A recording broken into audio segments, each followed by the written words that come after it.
Yes, we can. Yes. Okay, we have been doing now. We'll ask you about your exam later.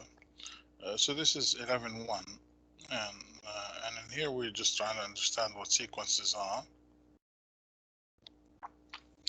Okay, and last time we said a sequence is just a list of numbers in a certain order, and they can have a general form within a curly bracket, for example, and you put the formula for that. Or you can all just write it separately, like this is just an. So you know what this means, like this is the general form. And we observed that a sequence is a function, and a function may have a limit. And more or less, it's just probably the same way that we looked at limits in Math 101, with of course few details and differences. And I think the last thing we did was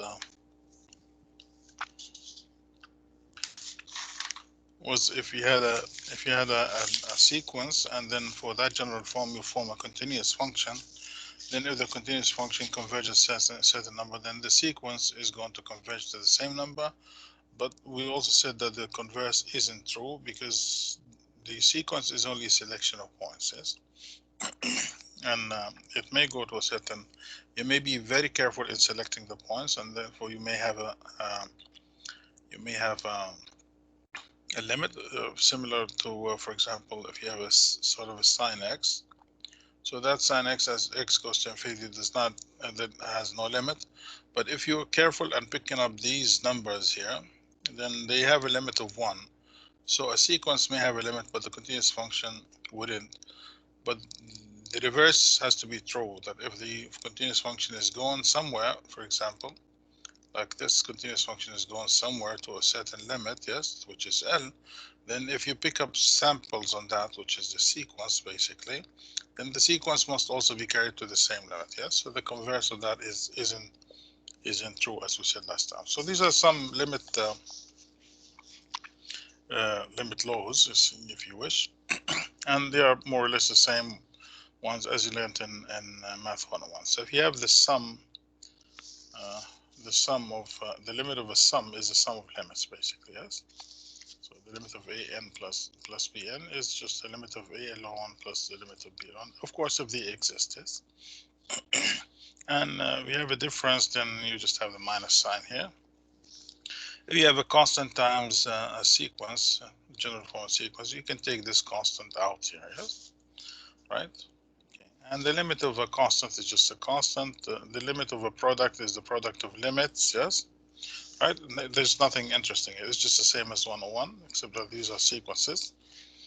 And the limit of a quotient is the quotient of limits, except that when this denominator is equal to 0. So that's not, of course, mathematics wouldn't accept that. And if you have the limit for example, certain general form raised to a certain power, you can pass the limit inside as you pass it in Math 101.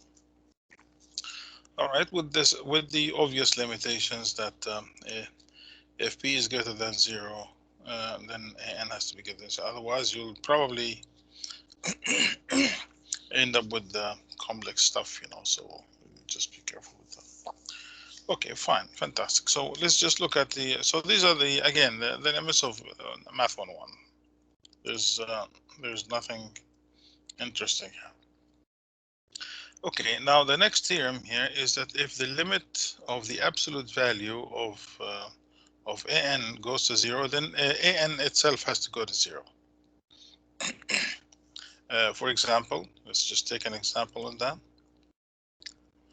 If you want to calculate the limit, for example, of minus 1 to the n over n as n goes to infinity, all right, then you understand that an itself uh, uh, is, of course, minus 1 to the n, or this. Now, if you take the absolute value of that, so it will be the absolute value of minus 1 to the n over n, which is obviously 1 over n, because that toggles the minus 1 to the n toggles the value between plus or minus 1 over n. And if you take the absolute value, you just get rid of it. Now, if you take now the limit of this, which is this, so you take the limit of the absolute value of an as n goes to infinity, which is actually the limit 1 over n as n goes to infinity, which is obviously 0, then immediately we know that this limit must also be 0. Right? So this is what this theorem is telling us, that if you take the absolute value and you see that it goes to 0 and nothing else, it's just a 0. He's talking about 0 only, yes, not 5 or 2. Then the an itself, which is the original general form, has also to go 0. So that's what it is basically. Okay. Now I just wanted you to remember that what we did last time is that remember if you had the limit of n over n plus 1 as n goes to infinity, the way that we do it is that we go ahead and define a continuous function, yes, which is x over x plus 1, and we take the limit of that. So you take the limit of x over x plus 1 as x goes to infinity, so this is equal to 1, and then of course since the continuous function is going to a certain limit, then its sample is just also going to the same limit. So this is the general idea of how you calculate the limit of a sequence. But we will not just every now and then just change n into x. So we will just assume that we already know this. Is that okay, Ashama? Yes. Okay. All right. Before I get to the squeeze theorem here, let me just take this a little bit low. Let me just do this first. I just copied those out of your textbook, so there's no need to just keep printing them. Let me just take this out, right? Okay, so the next theorem here, again, this is a bit boring because this is more or less like Math 101, most of it is. The theorem here says that if you have an going to L, yes, and the function f itself is continuous at the limiting value, right? So now if you have the composition, if you have f of an, right, and you would like to take the limit as n goes to infinity, now what you need to do is that you need to watch this. You need to watch if you take the limit inside here. So if that limit is okay, which means that the limit as n goes to, let's say that this is L. So if you take the limit inside, that's L. And if you look at the function f of L, and that is really continuous at L, I mean this doesn't have a problem at L, right? Then what you need to do is that you can take the limit inside. So this is what this theorem is telling us, yes, right? So the result is going to be just like f of L, but this f has to be continuous at L, right?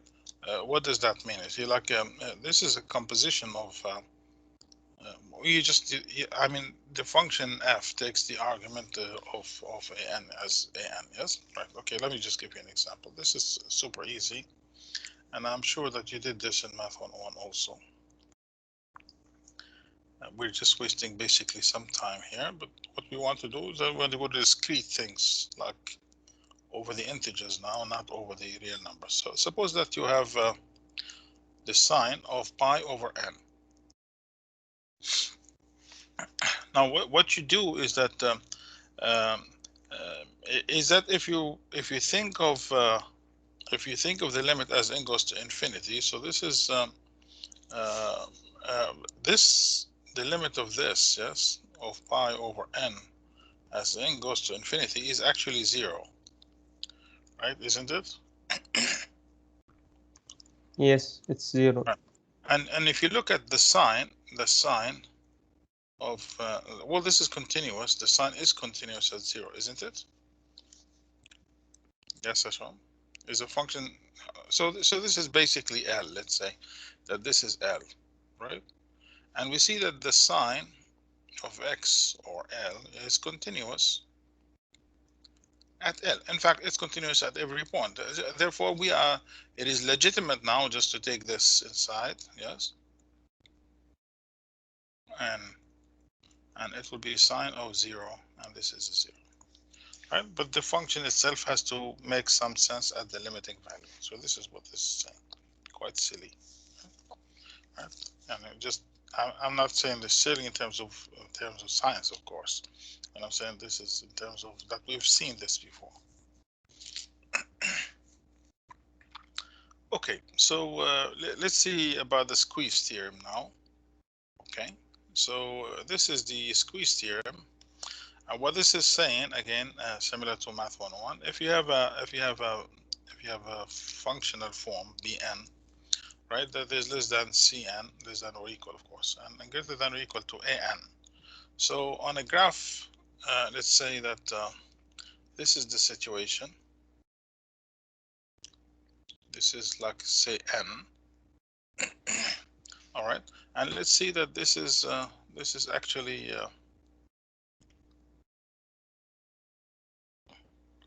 let's say that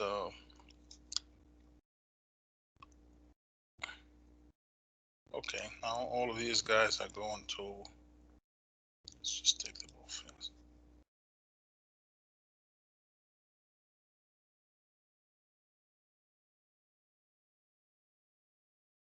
Obviously, this limit is going to L, let's say. So this is your L. Okay, and this is, let's say that this is your Cn. Okay, and there's another one which is, let's say this is crossing like that.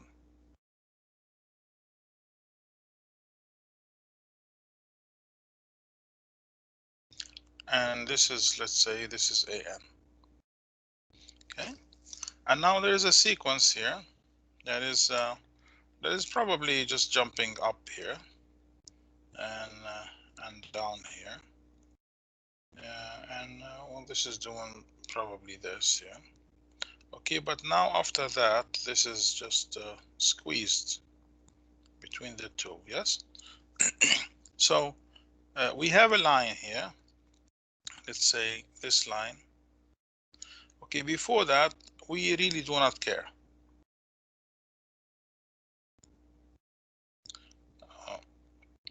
Okay, do not care, yes. Okay, what happens to which one is higher, which one is lower? But after some time, now if it is true that that this sequence, right, this sequence is less than this, and this is less than this over the equality sign. So this means that this Bn is squeezed, which is the yellow stuff here, is between An all the time, After what? After some capital N, let's say. So here, this is capital N. After that, for example, 7. After that, then it is true that the yellow sequence is squeezed between the green and the purple, right? Then definitely, if the two sequences, if this is going to L and this is going to L, and this is squeezed, then this must go to L. It's just quite natural. So this is again Math 101, but now these are discrete numbers. But what I try to emphasize here is that this doesn't really have to happen at the beginning, because if you look at this here, this point here, well, this is not squeezed. But what we care about is that because we've taken the limit as n goes to infinity, so we care about the ultimate behavior of the sequence. All right. Okay. So as an example, seeing how you can deal with that, if you wanted to calculate the limit of sine n over n as n goes to infinity, so what you do basically is that you say, okay, fine, the sine n itself is lower than or equal to 1 and greater than or equal to -1. And if you just divide everything by n, because n is a positive number, so this becomes -1 over n, and this is sine n over n less than 1 over n. Now, if you look carefully, the limit as n goes to infinity of this is equal to 0. Similarly, the limit as n goes to infinity is 0 here, and this is squeezed between them. So now the limit here is what? What's the limit, Ashma? 0. Yeah, obviously 0, because this is squeezed between these sequences, right? So, okay, good. Now, speaking of the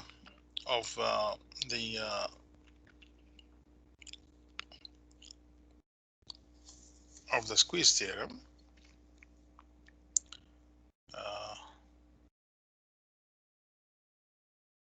let's just look at this example. We have an, which is n factorial, divided by n to the n. Now this is a question, so which one is more powerful as n goes to infinity? Is it the factorial? And you know what a factorial is. Like, for example, 4 factorial is 4 times 3 times 2 times 1. And 4 to the 4, for example, is just like 4 times 4 times 4 times 4. Now, if this n goes to infinity, which means that will be really a huge number to itself, to the power, or the huge number factorial. So which one beats the other? So what do you think?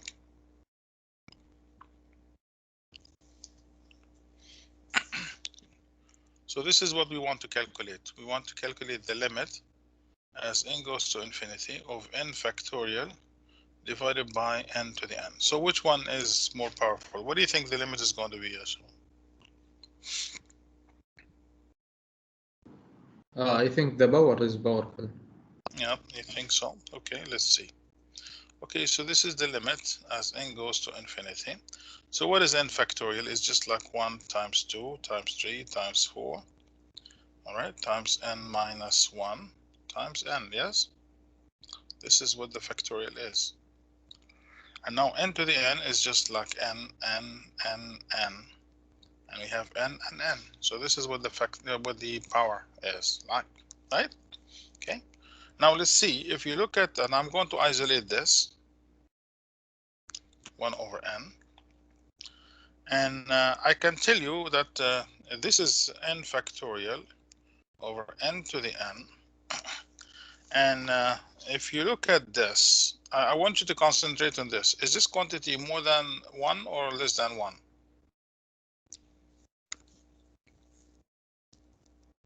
Less than 1.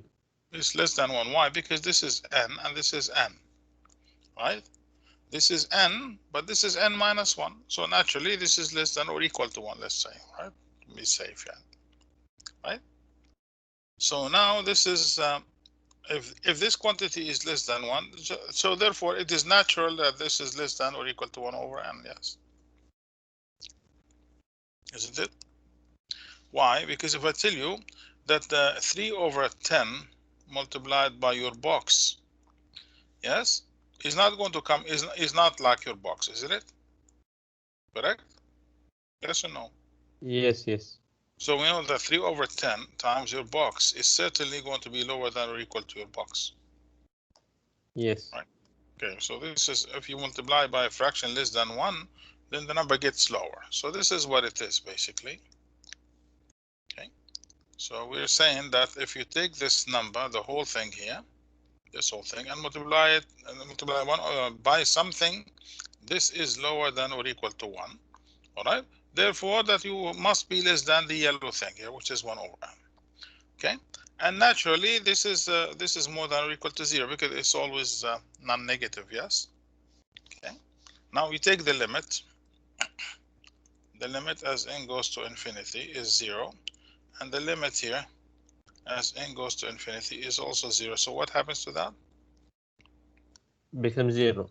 Yes, exactly. So this is a proof that if n gets larger and larger, then this tends to 0, which means that this is the small and this is the big guy, yes?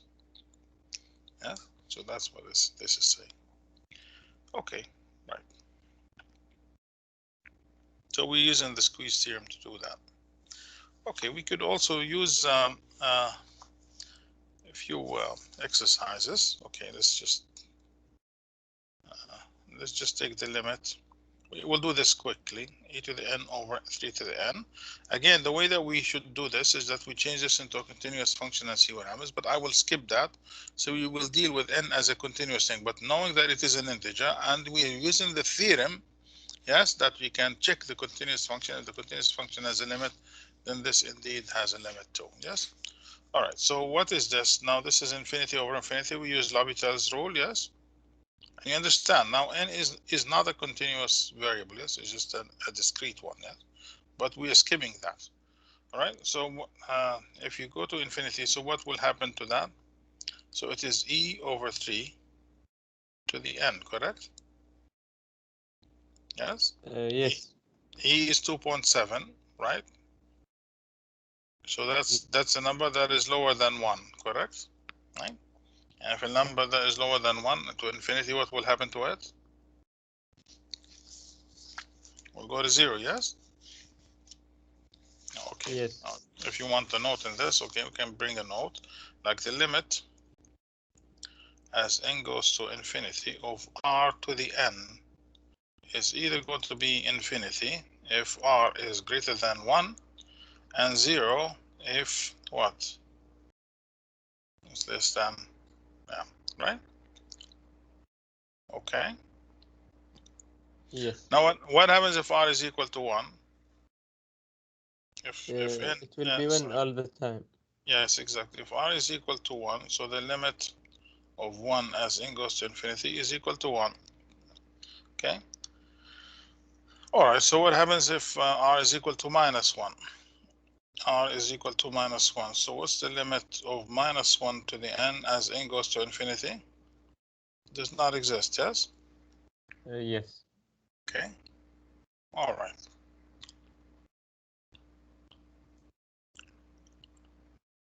Right. So you know the details, but if r is different from that, it's just like in this range, you know what to do, yes. Okay. If r is equal to 0, so what will happen to that? It will stay 0. Will stay there. So you know all the details about this, yes? Okay. So if you can also check if r is lower than minus 1, for example. If r is lower than minus 1, so what will happen? This is the limit. You can take the absolute value of this, yes, anyway, and you can do the details. So this is the simple one. I'm not going to go over this, but you know this now. If this is lower than 1, then naturally this is going to 0, yes? Okay, which is in this category. Okay, good. Let me just take a few more examples. Again, we indulged into Math 101 a lot, but we'll just have to review this very quickly. Okay, this is minus 1 to the n, and this is the square root of n as n goes to infinity. So what will happen to that as n goes to infinity? So the square root of infinity is going to infinity, and you have a plus or minus infinity, actually, correct, for Elijah? Yes? Can you repeat, Doctor? Well, if n goes to infinity, then this is infinity, yes? Yes. Yes. And you have a plus or minus infinity, correct? So what's your conclusion to this? Yeah. Oh, yes. Does not exist. Yes. Oh, of course, it wouldn't really exist. Okay, another example, say Math 101 again and again, yes? What's the limit of this sequence, minus 1 to the n, divided by square root of n, as n goes to infinity? Yes, you can take the absolute value of that, check that, so this is going to 0, isn't it? You can try, it's minus 1 to either plus or minus 1 in the numerator, yes? And here it will be infinity, so what's this value going to be like? 0, yes? You can also use the absolute value theorem. Yes, you take the absolute value of this, which is 1 over square root of n. Now the limit of 1 over square root of n as n goes to infinity is 0. Therefore, the original one has to go to 0, whichever theorem you want to use. Now, but this is but direct substitution should tell you that you have a number on the numerator and infinity in the denominator, which would turn into a 0. Okay. Now, one probably last example.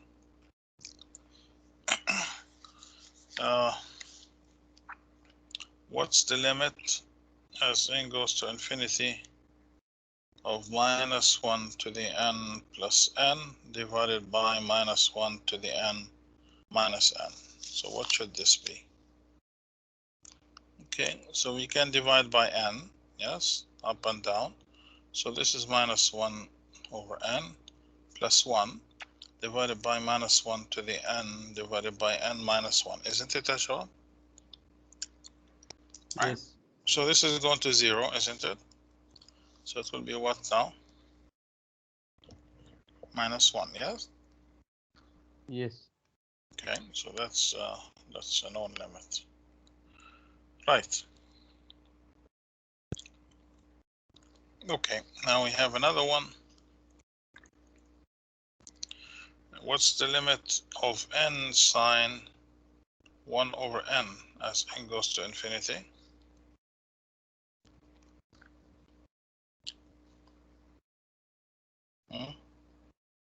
It will be. It will be the same as, well, this is infinity times 0, yes? So Yes. the same as sine 1 over n and 1 over n as n goes to infinity. So this is of the form 0 over 0, yes?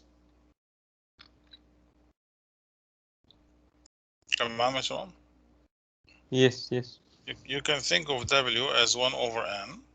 So this is going to be like the limit sine w over w. But if n goes to infinity, then w will go to 0, correct? What did I show? From the right, actually, yes. Yes. And what is this? We have a result for that from Math 101? Yes? Yes. It's one. Yes. Right. So this is again Math 101. Right. Okay. Another one. We're doing a lot of limits unnecessarily, perhaps.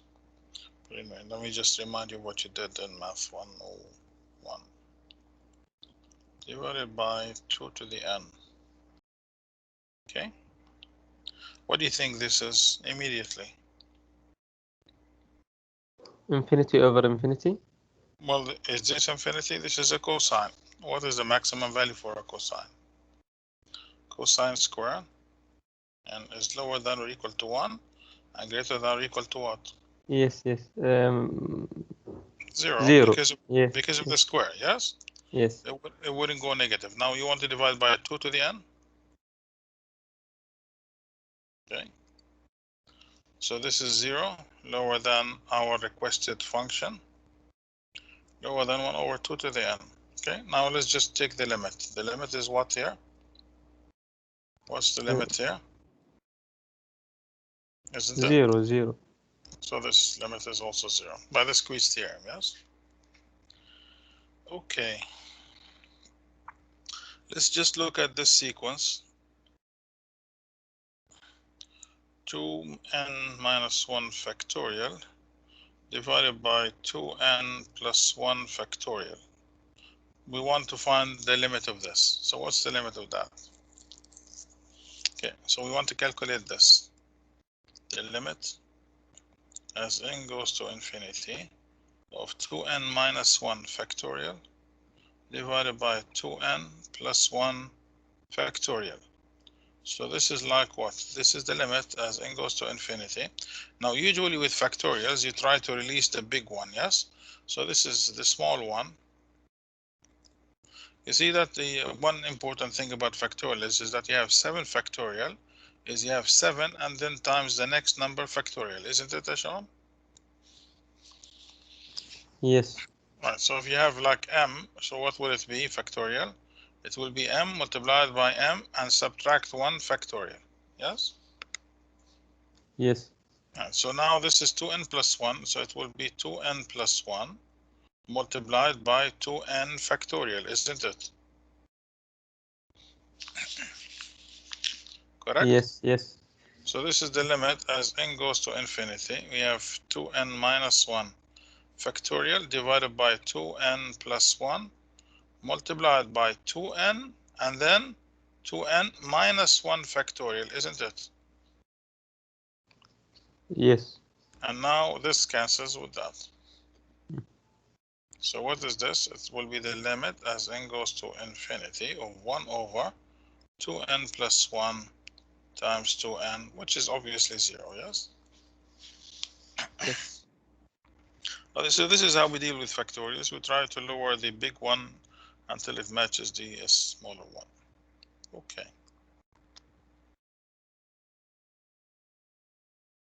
Right. I think I don't want to do further. I think that's enough.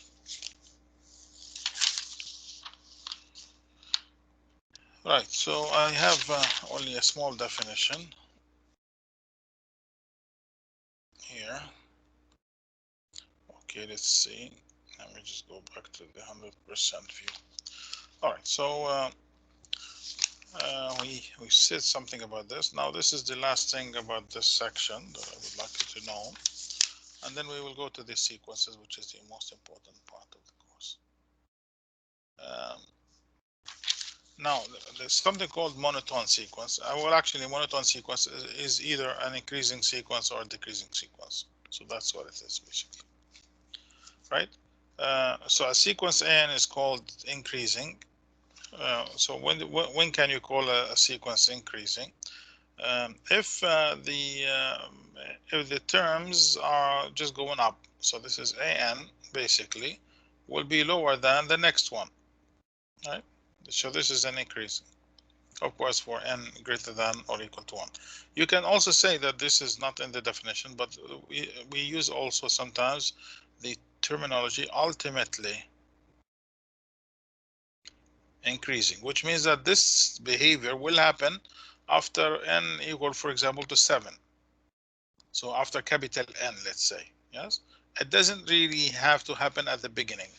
What's important about sequences is their ultimate behavior, because we are looking into the limits basically, right? So if a sequence is not increasing at the beginning, but after some time it will become really increasing all the time, then we say it is ultimately increasing. Yes, so this is the vocabulary that we use, and that's the most important thing. It's not important that the sequence is increasing from the beginning. What is important to us is that it is ultimately increasing. So, but now it's a definition here that if n is greater than or equal to 1, then this is a definition of an increasing sequence, but it doesn't really have to have n equal to 1 greater than or equal to 1. Can be, for example, n is greater than or equal to, for example, 14, 15. It doesn't matter. And it is decreasing the other way around if the an is greater than an plus 1. And in both cases, we call the sequence monotone, yes, or monotonic, yes. So a sequence that is increasing or decreasing has only one name. It's just like in Math101, you, of course, you heard the terminology maximum, correct? And minimum, correct? We had only one vocabulary for both of them. What was it? What? Yeah, we had one vocabulary, which we called it what? Extremum, yes? Extremum. This is not a good vocabulary, yes? Extremum, yes? Yes. What did extremum mean to you? It's either maximum or minimum, correct? Now, similarly, we have the same type of trend here. If we say that a sequence is monotone, then we know that it is either completely increasing or completely decreasing. So that's what it is. Okay. Right. Is this important? Yeah, but sometimes a sequence, if you know that a sequence is monotone and it is bounded, then it converges. So what's important to us is that we want to check those that converge. These are the important ones to us. Right. So yeah, we want to show whether this sequence is increasing or decreasing. So this is the first example. Okay, we have this sequence 2 over n plus 7. Okay, n equal 1 to infinity. Now show whether this sequence is increasing or decreasing. So we know that we have to compare an plus 1 to an, yes? So what is an plus 1? It means that you need to replace each n by what, Jama? By n plus 1. This is what an plus 1 means, yeah? Now, what is an here? An is 2 over n plus 7, right? Okay, so now it means basically here that this is 2 and n plus 8. We need to compare it to 2 over n plus 7. So if the denominator is larger, then what happens to the sequence? Becomes less, isn't it? Yes. right? So what does that mean? It means basically that an plus 1 is lower than an. This is what we're saying, which actually means that if the denominator gets larger, then the sequence will get smaller, yes? So what kind of sequence is this? Increasing or decreasing? Decreasing. It's a decreasing sequence, that's it, right? So this is one way to prove a sequence is decreasing, is that by showing that an plus 1 is lower than an. So it means that as you go higher and higher, the sequence is going to decrease. That's what it is, right? Of course, there's another way to do this. How can you prove that something is increasing or decreasing, Ashabab? I have 2n squared minus 7n. By derivatives. Exactly. Very good. So if this is a sequence and you want to see whether this is increasing or decreasing, so you define the continuous function that has the same general form, and you take the derivative of that. So this is 4x minus 7. And if this is going to be larger than 0, then you know that x is larger than 7 over 4, correct? So the derivative is positive. So this is your 7 over 4. And we know that f prime here is positive and negative here, right? And but what we care about as we go to infinity, correct? Yes. Are we dealing? So this is x, yes? Are we dealing with x or n? N. Yeah. So the n is equal to 2 here, and n is equal to 1 here, and this is somewhere in the middle, yes? Correct. So what can you say here? You say that if n is greater than or equal to 2, then the sequence is what? Is increasing. Very good. Yes, that's it. The sequence is increasing because we showed that the derivative is positive if x is more than 7 over 4, but this is a continuous thing.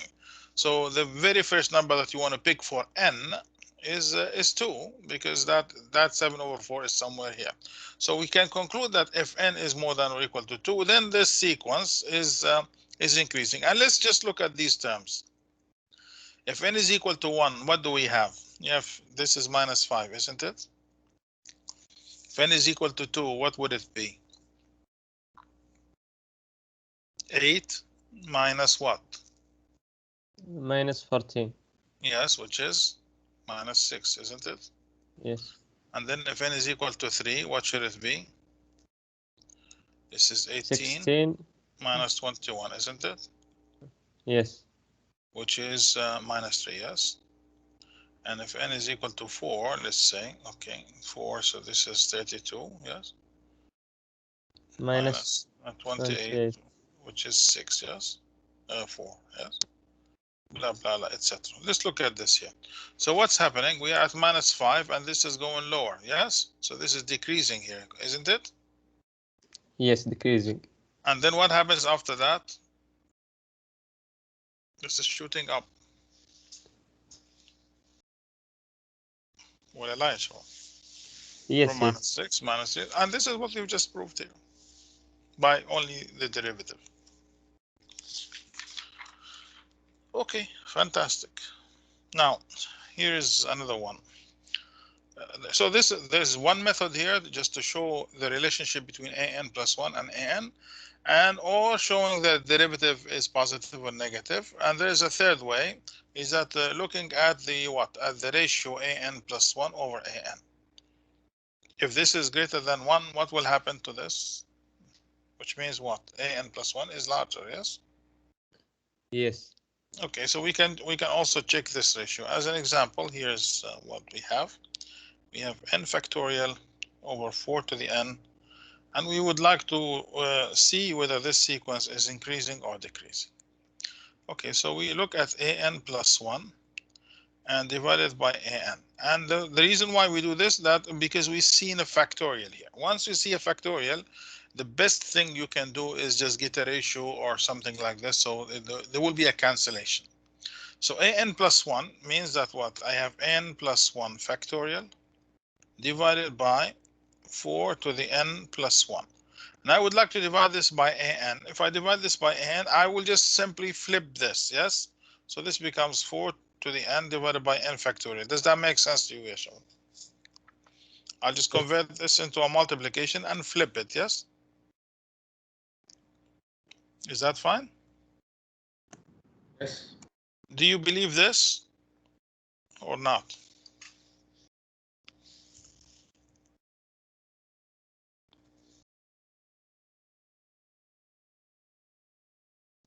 Is that fine? What is this? Almost no. This is n plus 1 multiplied by what? N factorial, isn't it? And what is this? This is 4 to the n multiplied by 4. Would that make sense to you now? Yes. Yeah. So, yeah, is that fine, Esteban? Is that okay now?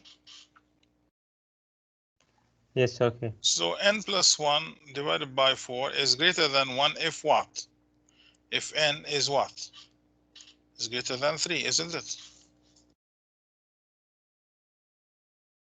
Yes. So this is ultimately what?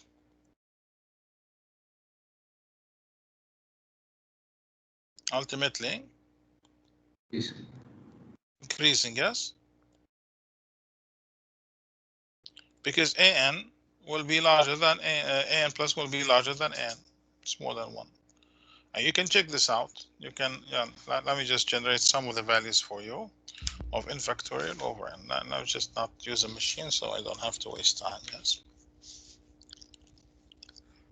Okay, and let's see what happens in the first few terms also. Okay, let's just print. Okay, let's just say table. Okay, and I have n factorial n divided by 4 power n, and would like to do that from n1 to 10. So that's what it is basically. Okay, and then let me just write this as a decimal so you can see that. Can you see the numbers here? And let's just make it larger for you. Okay, so these are the numbers. So the first one is 0.25, and then now it decreases, correct? It decreases further here, yes? And this is the same as that, right? Yes. And then what happens next? Increasing. Yes, so now this is increasing. See, now these are numbers are increasing. Okay, and let's see that if we put this as 100, then this what happens. You see that this is just going crazy to infinity, yes, basically. The numbers are just increasing with a lot of powers. Okay, maybe 50 should be enough. See, these numbers are just going extremely high. And look at this. This is a comma. This is a sequence, by the way. Yes, we're not doing anything to the individual numbers. We're just listing them. Yes, and we will. What we want to see is that what happens if n increases, and obviously as increases, this is going very large, which means that this limit n factorial over 4 to the n is actually going to infinity. Yes, so you can plot. Well, let's say list plot. Okay, let's see if I can do that. This is let me just go over the first 10 numbers. That should be fine. So this is a list plot of this. You see that? So this is what the sequence is doing. You see that the first sequence is decreasing and then increasing forever. Yes. تمام يا شباب? See that?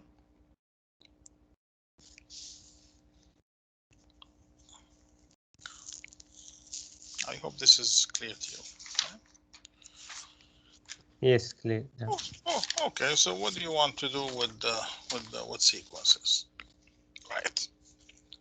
Let's just drop the sequences up. This is just Math 101.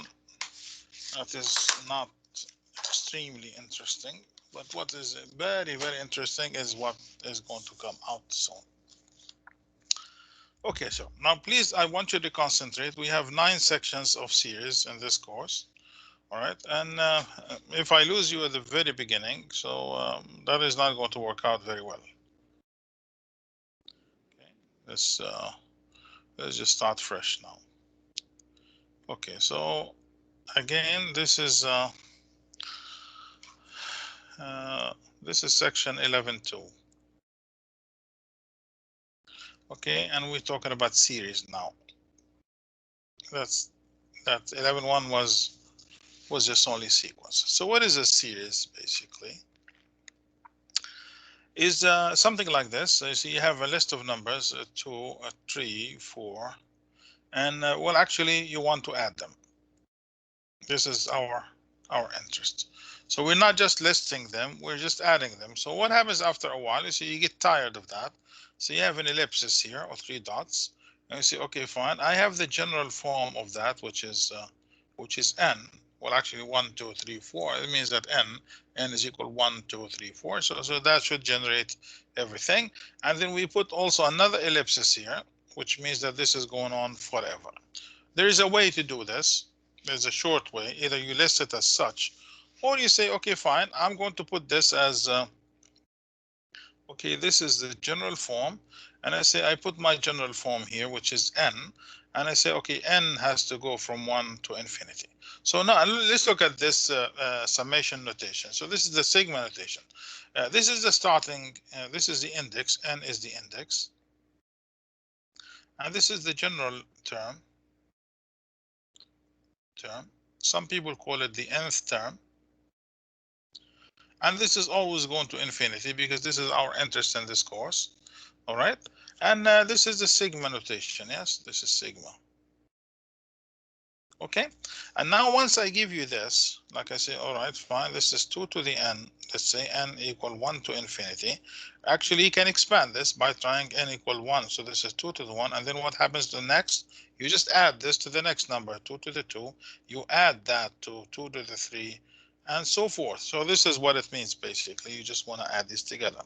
Actually, this isn't the only way by which you can do that, because this is just an index. Then it's a dummy variable. Actually, you can say that this is k 1 to infinity and this is k, because this is to be used and then thrown. Yes. And in general, you can just refer to this a n and refer to ak, and we know that this is going to from 1 to infinity. If nothing is told to us, you don't really have to start from 1. You can start from any number, but if you're not told, then you understand that this will start appropriately such that this will be defined. For example, if I just for example, I have 1 over n minus 1, then it is not possible that this will start from 1. It's not possible because this will blow up. So probably I would understand that this is going from 2 to infinity, maybe. Yes. Right. So this, keep in mind that this again, it's a function, and then it has to be, of course, defined where it is defined. Yes. Okay. Now, are you gentlemen listening? I have to get you. I have to make sure that you guys are listening to me carefully. Can you just please put your hands up there? Sharma?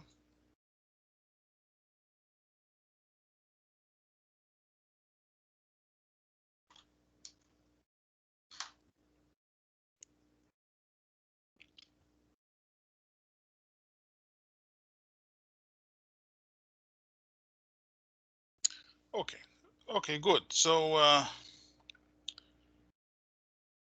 let me just. Okay.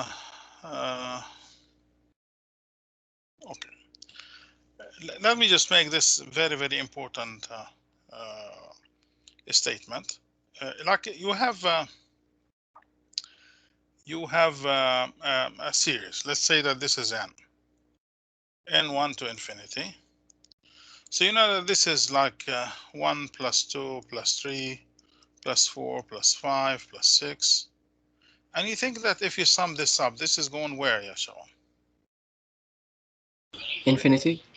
Yeah, well, this is naturally going to infinity. And the easiest example is probably if you want to sum n from 1 to infinity. So this is 1 plus 1 plus 1 plus 1 plus 1. So that just like every day you have a real, and then of course you're adding infinitely many ones, and then of course naturally you'll get infinity. Yes. So this is what it is basically. Right. Now, if you you are under the impression if you add infinitely many things, then you actually get you get infinity. right? You're under this. But okay, let me just give you another example where this doesn't really work out. Suppose now, please listen to this example very carefully, that you don't like the class, as I said probably earlier to you, and this is my class, and this is your, let's say, your room in this university, okay? So this is your room. And the distance is 1 kilometer here. If it is not, then just assume that it's 1 kilometer. And this is you, actually. And you want to travel to your room. So what you do first is that you just come to the middle here. And this is you now. And what's the distance you've traveled here, Ashama?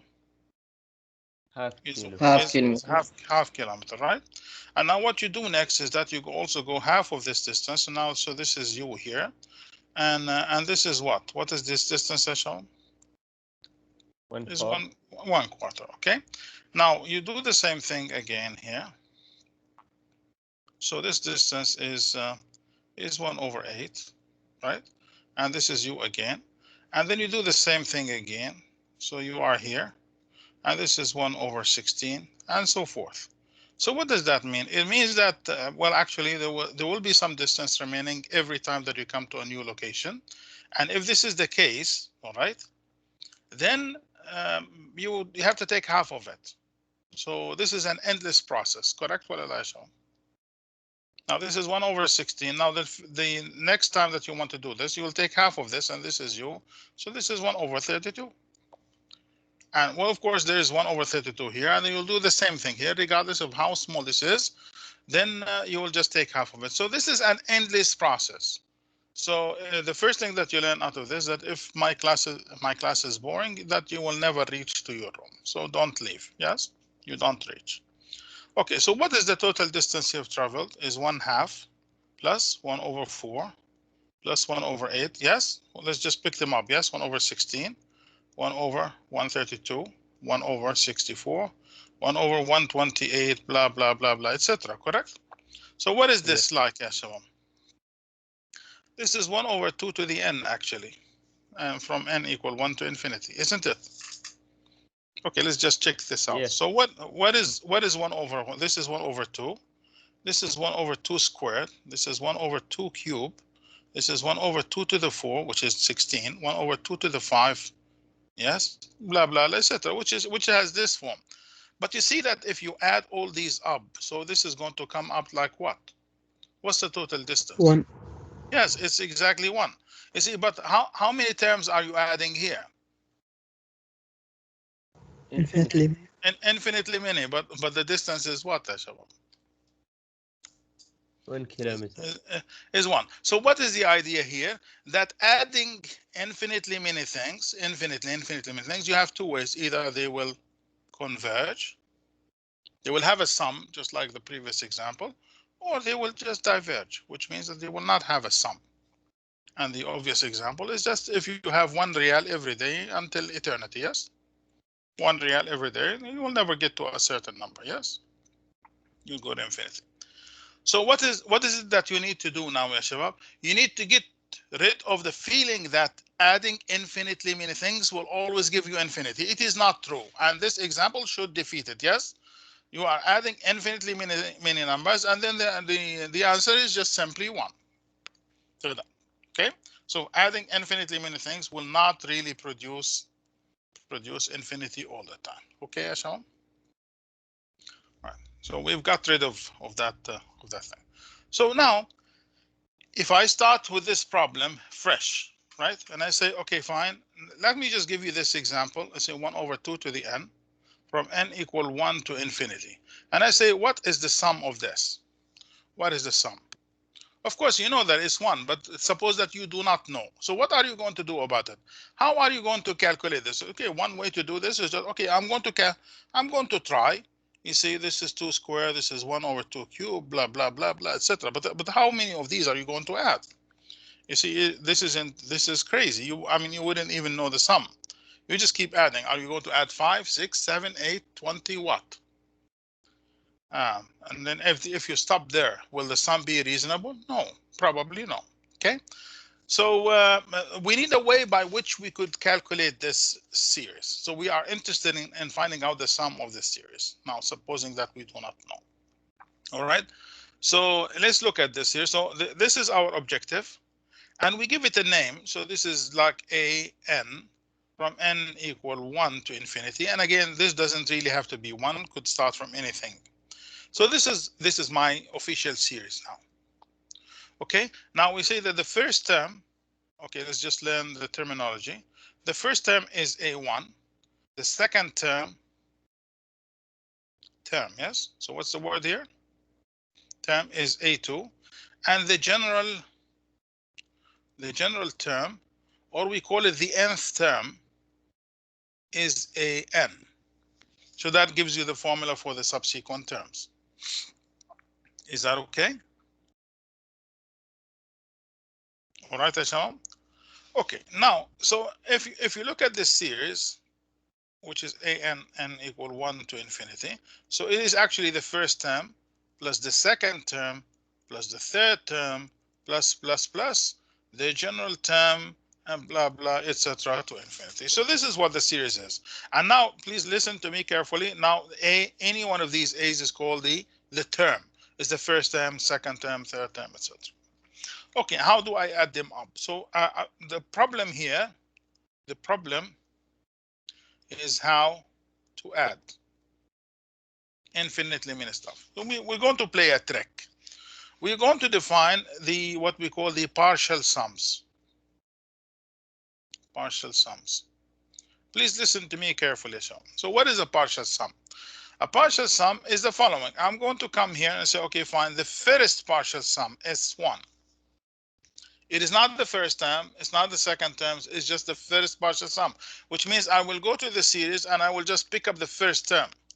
So this is the first partial sum, which is a1.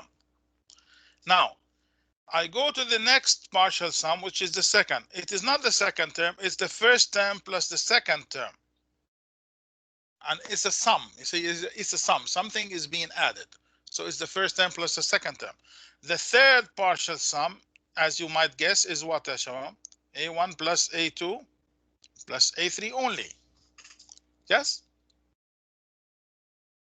What is the fourth? What is the fourth partial sum? Is A1 plus A2 plus A3 plus A4. Okay, and in general, what is the nth partial sum? Nth partial sum is A1 plus A2, not the whole sum. Until what? an. And we stop. So we stop. That's very, very important that we stop here. We don't take any more terms. This is called what? This is the nth partial sum.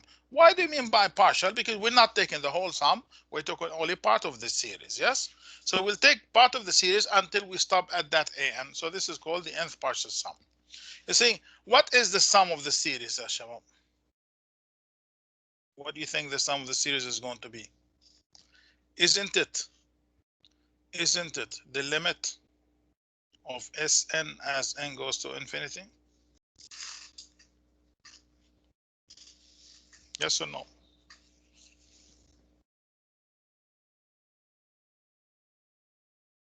So what happens if n is equal to infinity? And I tell you what, n is equal to 100. What is S100, Shabab? Is A1 plus A2 until what? A what? A100. Yes. What is S1000? A1 plus A2 until A1000, isn't it? What is S infinity? A1 plus A2 plus until A infinity, correct?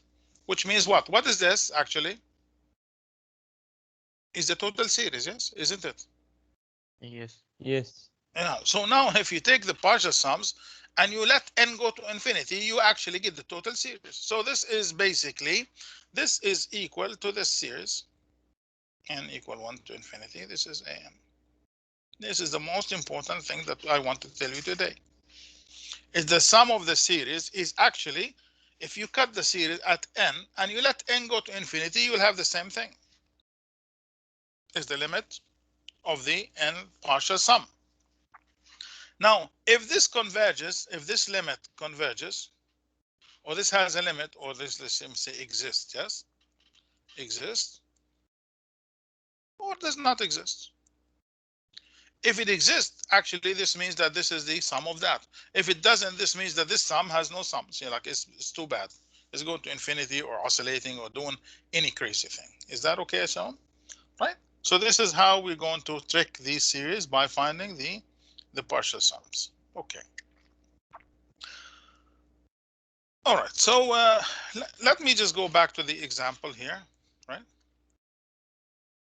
Okay, this is 1 over 2 to the n equal 1 to infinity. Okay, let's just form again. What is an here, Shabab? An is 1 over 2 to the n, right? What is the first partial sum here? Is 1 over 2 to the 1, isn't it? What is the second partial sum? 1 over 2 to the 1 plus 1 over 2 to the 2. ولا لا يا شباب؟ Yes. What is the third partial sum?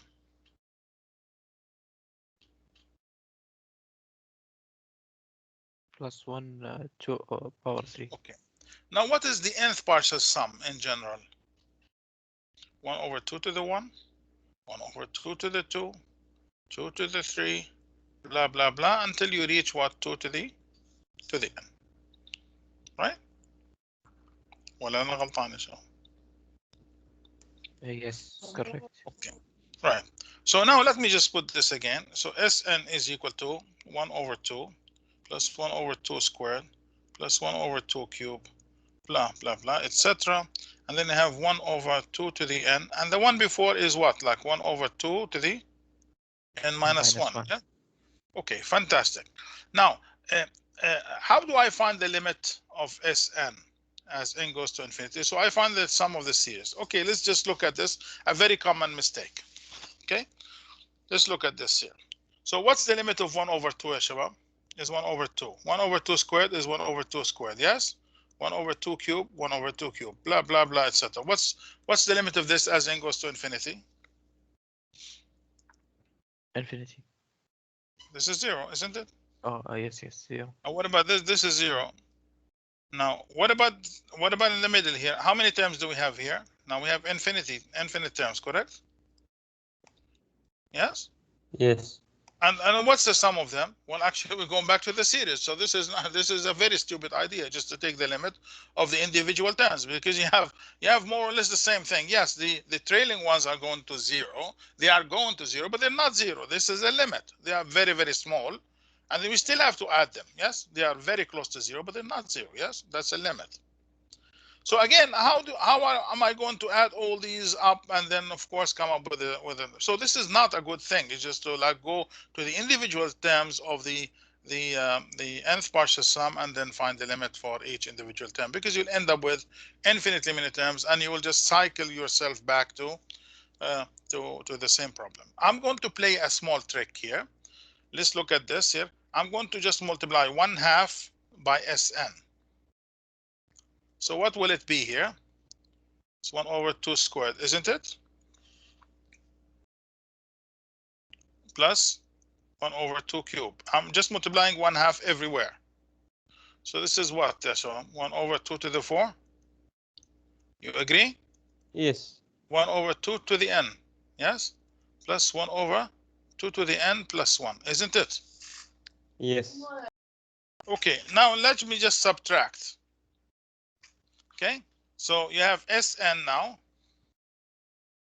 minus 1/2 Sn. This minus this, yes? Tamam? Is that okay? So this minus this will give you a 0. This minus this will give you a 0. All right? And this probably minus this is going to give you a 0. This minus this will give you a 0. This minus somewhere here will give you a 0. So what is the result? It's going to be here. What survives here? This one here and this one here. Anything else?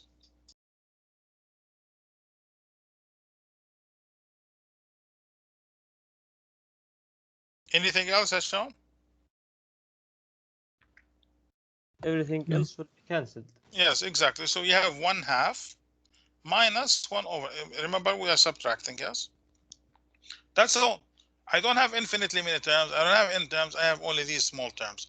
What is this, ya shabab? It will be 1/2 Sn, correct? ولا أنا غلطان? Correct. Okay, so this is 1/2 minus 1/2 to the n plus 1. And let me just multiply this by 2. So what do you get? Get Sn is equal to 1 minus 1/2 to the n, isn't it? Yes. Okay. Let me take the limit of this Sn, which is the sum of the series. This is what we say agreed on, that the limit of Sn is the sum of the series. It will be the limit as n goes to infinity, 1 minus 1/2 to the n.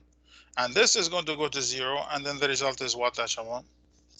Is 1. One. And I've been able to calculate the sum of the series. So I tricked this up, yes? I tricked this up. That's interesting. Very interesting. I could trick it, yes? Then I didn't have infinitely many terms, so I did it, yes? So again, I formed the nth partial sum and I took the limit of that. So the idea is just to take the limit of Sn as n goes to infinity. Okay, that's the most important thing. Okay. This is a type of series that is called the geometric series. Geometric series. The example I've just given you is a special case of what we call a geometric series. And a geometric series goes like this. We have a constant term, and then a constant times a common ratio. So R is called the common ratio. R is the common ratio. And plus AR squared plus AR cubed and so forth. You go to infinity. In general, you have ARN minus 1 plus and so forth. So this is equal to, if you want to put it in a summation notation, this will go from 1 to infinity. This is ARN minus 1. Okay, you put n equal 1, you get only a. N equal to 2, you get the next term, etc. So this series is what we call a geometric series. And this has a nice form. You see, what is the nice form here is that you start by a certain number, and then you repeat this number. You repeat this number. And now you get the common ratio, and it starts from r power 0. This is r power 0, which we do not really write. Yes, and r power 1, r squared, and r cubed, and r power 4, etc. So this is your sum, and you can put it as, of course, as we said, rn minus 1 from 1 to infinity. Yes, this is called a geometric series. So we have a common ratio that keeps adding power to itself. All right, and we have, of course, a constant number, which is a. So this is a geometric series. Okay. What we would like to do is that we would like to calculate the sum of this series, and then the way that we do it, you say, okay, fine, let me just do it again. So this is, let's say that I would like to calculate the nth partial sum of that series. So I have a, and then AR plus AR squared plus AR cubed, etc. until ARN minus 1. See, this is the general term of the series. Well, this is the general term, which means it stops at n. In order to calculate the sum of that series, I am going to multiply everything by r. Okay, so this is r times Sn. So this gives you AR plus AR squared plus AR cubed plus AR power 4, etc. Remember that this, if I just may, I've lost that.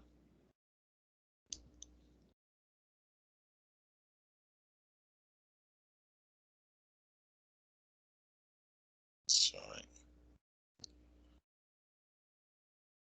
Okay, so this is, let me just add some. This is ARN minus 1. The one before should be ARN minus 2. And if you multiply that by r, this is supposed to be Rn minus 1. Multiply this by r, so this is r to the n. I just multiply that sum by, and then I will subtract. So this minus that. So this will be Sn minus r Sn. Okay, and if you look at this, this is going to go like 0. This is going to go like 0, 0, 0. And this is going to be 0, and this one with the one before, and then you will end up with only a, which is this, minus this, which is a r to the n. Okay, now if you take Sn as a common factor, this is going to be 1 minus r, and you take a as a common factor, it will be 1 minus r to the n. So now my Sn is going to go like a 1 minus r to the n divided by 1 minus r. And I am interested in just taking the limit for that, yes? So the limit of Sn as n goes to infinity will be equal to the limit, yes, of a 1 minus r to the n divided by 1 minus r as n goes to infinity. And you can see that the problem here is with only r to the n. So if the absolute value of r, all right, is more than 1, yes, okay, what does that mean? If r is equal to 2, 3, 4, it doesn't matter, plus or minus, then r to the n is going to go to infinity, yes, plus or minus infinity, yes, and that will diverge, right? However, if the absolute value of r is less than 1, which means that this is like half to power n, and when you put infinity there, then this will go to 0, yes, naturally. So we have a nice thing here. We know that this is going to produce what? It will diverge if absolute value of r is more than 1, and it will converge to, because this is going to go to 0, then it will converge to a over 1 minus r if what absolute value of r is less than 1. Yes, is less than 1. Okay, what happens if r is equal to 1 or minus 1? This is very serious. Okay, right. So let's look at the series here, and the series is just like the sum of a r n minus 1 from n equal 1 to infinity, which is a plus ar plus ar squared, etc. Now if r is equal to 1, then what do we have here? We have the sum of what? Of a plus A plus A. sorry A plus plus A. a, yes, exactly. So this is just a sum of a, which is a plus a plus a plus a, etc. Which, if you want to stop at n, so so the limit. Okay, let me get the partial sum. So what is the partial sum for this? Sn is equal to a plus a plus a until you get a. So these are n, yes? So it will be a multiplied by n, isn't it? Yes. Okay, and if you take the limit of Sn as n goes to infinity, it will be the limit of a times n as n goes to infinity. So this is going to go like infinity, yes? Of Yes. course, plus or minus, depending on, of course, the value of a. So this diverges actually. So if r is equal 1, it will diverge. Now, if r is equal to minus 1, if r is equal to minus 1, so what will happen? The summation is going to be minus 1 to the n minus 1 times a, n equal 1 to infinity. And if n is equal to 1, this is going to be a minus a plus a minus a plus a, etc. Right? So let's just look at the Sn. The Sn, if you take only the first one, it will be a. If we take the first 2, it will be 0. If we take the first 3, it will be a. If we take the first 4, it will be 0. So it's either a or 0, correct? Yes or no? Yes. And what's the limit of that? Does not exist. Yes, as English does not exist. It's either a or 0. So now this means that if a is equal to 1, then you will of course group this with this. Yes, it will just diverge. Right? Okay. As a summary now, this geometric series a times r n minus 1 n equal 1 to infinity converges if what? If the absolute value of r is less than 1, and diverges if absolute value of r is greater than or equal to 1. I will just do this again next time, just a summary. Okay, Asham, have a nice day. I'll terminate the class here. يعطيك العافية دكتور. إياكم الله إن شاء الله. I'll see you إن شاء الله soon next time. Thank you, Doctor.